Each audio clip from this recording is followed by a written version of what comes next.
भारताच्या इतिहासातलं एक असं रहस्य ज्याचं उत्तर आजही कुणाकडे नाही. कैलास मंदिर, एकाच दगडातून वरून खाली खोदलेलं जगातील एकमेव मंदिर. पहिल्यांदा पर्वताचा माथा कापला, दड, आणि मग खाली जात जात संपूर्ण मंदिर खोदलं.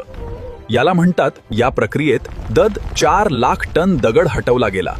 पण तो दगड कुठे गेला आजपर्यंत एकही पुरावा नाही. एक मशीन शिवाय मिलीमीटर लेव्हल प्रेसिजन, स्तंभ, हत्ती, शिल्प, एक चूक झाली असती तर संपूर्ण मंदिर कोसळलं असतं. याचा अर्थ त्या काळात अत्यंत प्रगत गणित, ध्वनिशास्त्र आणि दगड कटिंग तंत्र विद्यमान होतं. इतिहासकार म्हणतात, हे मंदिर 150-200 वर्षात बांधलं गेलं. पण काहींचं मत फक्त 18 वर्षे. खरंच शक्य आहे का? इथली ड्रेनेज सिस्टीम आजही परफेक्ट काम करते. पावसाचं पाणी एक थेंबही साचत नाही.